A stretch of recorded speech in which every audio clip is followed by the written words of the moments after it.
বুরাইদা আসলামী রাদিয়াল্লাহু তাআলা আনহুর বর্ণনা, তিনি বলেন যে নবী করিম সাল্লাল্লাহু আলাইহি ওয়াসাল্লাম বলেছেন যে মানুষকে যখন কবর থেকে উত্তোলন করা হবে, সমস্ত মানুষ হাসরের মাঠের দিকে যাবে এবং সবার চেহারা মলিন হয়ে যাবে। কিন্তু দুনিয়াতে থাকা অবস্থায় যারা কোরআনে কারিমের তেলাওয়াত করত, তাদের সামনে ওই কোরআন হাজির হয়ে যাবে। কোরআন যখন হাজির হয়ে যাবে, তখন কোরআন সাক্ষাৎ করে বলবে যে তুমি কি আমাকে চিনতে পারতেছো? ওই পাঠকারীকে বলবে, সেই কোরআনে কারিমের পাঠকারী বলবে যে না, আমি তো তোমাকে চিনি না।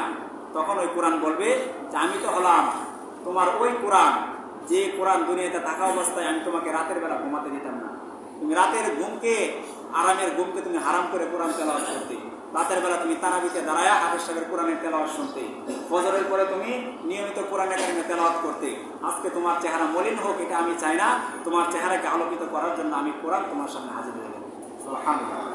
এরপর নবী সাল্লাল্লাহু আলাইহি ওয়াসাল্লাম বলেন যে ওই কোরআন তখন তাকে বলবে যে আজকে তোমাকে জান্নাতে নেওয়ার জন্য আমি তোমার কাছে পৌঁছে গেলাম। এবং ওই কোরআন তার ডান হাতে, ওই পাঠকারীর ডান হাতে একটা রাজত্ব দান করবে। এবং নবীজি বলেন হাদিসের মধ্যে, তার বাম হাতের মধ্যে তার সমস্ত সুখের টাকার জন্য জান্নাতের ব্যবস্থা করে দেবে কোরআন। সুবহানাল্লাহ। নবীজি হাদিসের দ্বিতীয় অংশের মধ্যে বলেন, এবং ওই কোরআন পাঠকারীর মা বাবার মাথার মধ্যে আল্লাহ তাআলা একটা আলোকিত নূরের একটা মুকুট পরিয়ে দিবে। হাদিসের মধ্যে এসেছে এই মুকুটের উজ্জ্বলতা বা মুকুটের দাম কিরকম হবে। হাদিসের মধ্যে এসে নবী সাল্লাল্লাহু আলাইহি ওয়াসাল্লাম বলেন যে পৃথিবীর শুরু লগ্ন থেকে পৃথিবীর যে প্রথম মানুষ আদম আলাইহিস সালাম, ওনার থেকে নিয়ে কিয়ামত পর্যন্ত যত মানুষ আসবে, সমস্ত মানুষ যদি তাদের জীবনের সমস্ত উপার্জন দিয়া ওই মুকুটকে ক্রয় করতে চায়, তাহলে এই মুকুটকে ক্রয় করতে পারবে না। অর্থাৎ পৃথিবীর সমস্ত মানুষের উপার্জনের চাইতে মহামূল্যবান মুকুট ওই কোরআন পাঠকারীর মাথার মধ্যে আল্লাহ তাআলা পরিয়ে দেবে। সুবহানাল্লাহ। ওই মা বাবা বলতে থাকবে যে আরে আজকে আমাদের এত সম্মান কেন, এত প্রটোকল কেন দেওয়া হচ্ছে আমাদেরকে, এত সম্মানী মুকুট কেন পরানো হয়েছে? তখন ফেরেশতারা বলবে ওই যে দুনিয়াতে তোমার একটা সন্তান ছিল, একটা ছেলে ছিল, একটা মেয়ে ছিল, বা তোমার ছেলের ঘরে নাতি ছিল, মেয়ের ঘরে নাতি নাতনি ছিল, তাদেরকে তুমি কোরআনে কারিমে শিখাইছিলে। অথবা কোনো একটা এতিম বাচ্চাকে তুমি কোরআন পড়ার জন্য একটু সহযোগিতা করেছিলে, কোরআন শেখার জন্য সহযোগিতা করেছিলে। তারা দুনিয়াতে থাকা অবস্থায় তুমি তাদেরকে সহযোগিতা করার কারণে তারা কোরআনে কারিম শিখেছে, আর তারা কোরআনের উপরে আমল করেছে।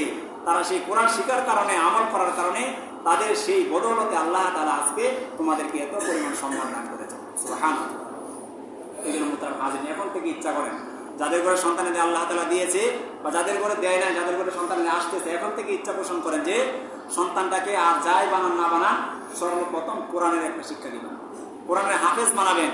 অন্তত হাফেজ না বানাইতে পারলে কোরআনটা যেন সহি শুদ্ধভাবে দেখে দেখে পড়তে পারে, এরকমভাবে সন্তানটাকে গড়ে তোলার জন্য ইচ্ছা পোষণ করা উচিত আমাদের সবার। এই জন্য মুহতারাম হাজিরিন, কোরআনে কারিম যে শিখবে তার মা বাবার যদি এত সম্মান হয়, তাহলে আমরা যারা শিখবো তাদের সম্মান কি পরিমাণ হতে পারে। নবীজি আরেক হাদিসের মধ্যে বলেন, আবু সাঈদ খুদরী রাদিয়াল্লাহু তাআলা আনহু বর্ণনা, উনি বলেন যে ব্যক্তি কোরআন পড়ার